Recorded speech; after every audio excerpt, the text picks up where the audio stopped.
Bonjour et bienvenue dans Café Digital. Aujourd'hui, je reçois Olivier Fescheroll, c'est le directeur général stratégie de Viadeo, ce réseau social professionnel Made in France et qui fête cette année ses 10 ans d'existence. Olivier, bonjour. Bonjour. Merci d'être avec nous aujourd'hui. Je le disais donc, vous avez 10 ans cette année. Un premier regard d'abord sur ces 10 ans qui sont écoulés. Est-ce que vous en êtes là où vous attendiez ? Alors le 10 ans, c'est à la fois long et court. Pour une entreprise classique, je dirais que c'est court. Dans le web, il s'est passé énormément de choses il y a 10 ans. Pensez que Facebook n'existait pas il y a 10 ans, puisqu'ils vont fêter leurs 10 ans dans quelques mois. Le monde a tellement changé avec l'arrivée de cette deuxième vague qu'on appelle le web 2.0 qu'on a l'impression qu'il s'est passé beaucoup de choses.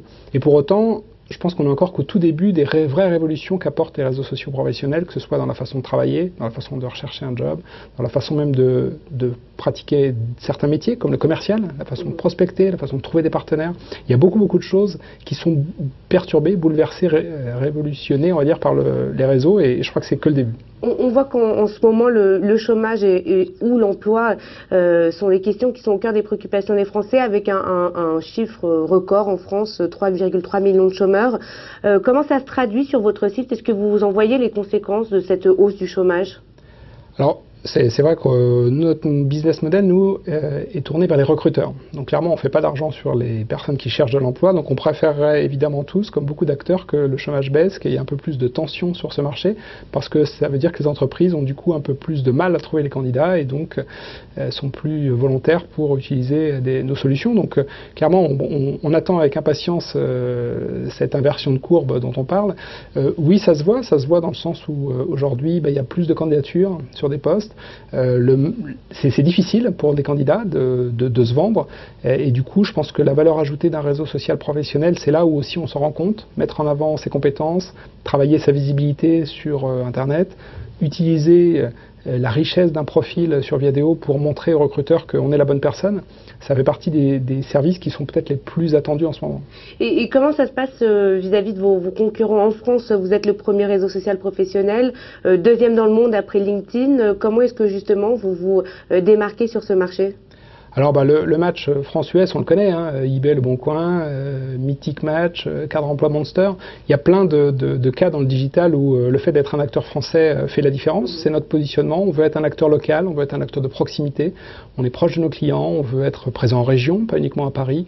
On est présent pas que sur les cadres, on est présent dans des PME, dans des auto-entrepreneurs, dans tout ce qui fait la réalité de l'économie française. On pense que c'est un axe de différenciation auquel on croit beaucoup, qui apporte de la valeur au quotidien. Et au niveau des outils ou de la stratégie digitale, quelle est la différence ?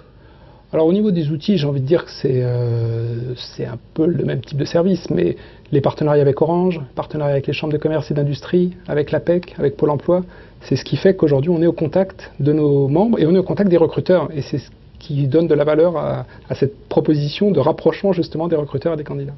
Alors vous parliez du fait d'être un acteur local et pourtant Viadeo s'est installé un petit peu partout dans le monde avec notamment deux grandes zones je crois qui vous intéressent plus particulièrement, la Chine, la Russie. Comment ça se passe justement le déploiement sur place ? Alors, ce sont des pays dans lesquels la culture locale est importante. C'est des marchés qui sont très gros. La Chine, c'est le premier marché mondial.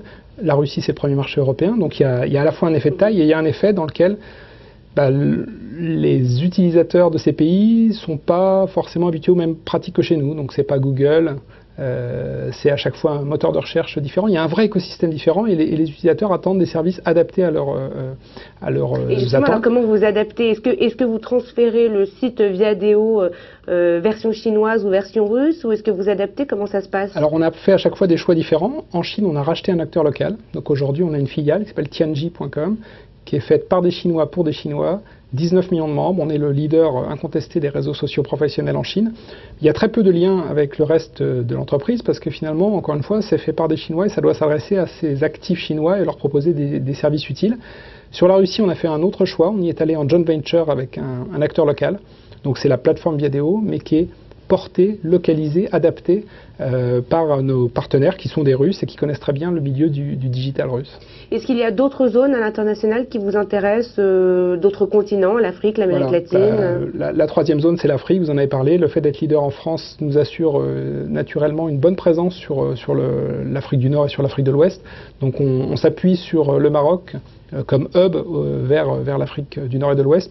Et on pense que l'Afrique va grossir énormément dans les années à venir. Le marché du francophone, différentes études montrent que sur Internet, les progressions vont être colossales. Et donc c'est une zone sur laquelle on veut être présent et on veut renforcer ce leadership. Vous avez également rénové il y a peu de temps l'application mobile. Justement, cette rénovation, cette mise à jour, aller dans quelle direction?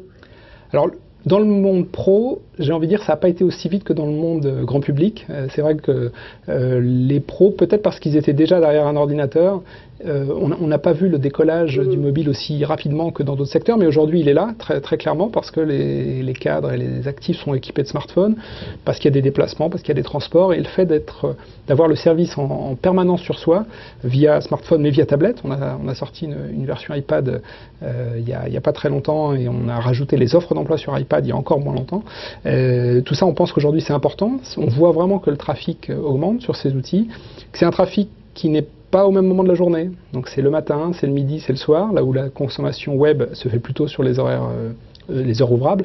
Donc ça fait partie, je pense, d'un accompagnement de nos membres. Et puis le but, c'est, je pense, d'instaurer ce réflexe vidéo. On a un entretien avec quelqu'un, avant le rendez-vous, je regarde son profil, et normalement je serai mieux armé pendant cet entretien par les infos que je vais pouvoir consulter sur mon smartphone.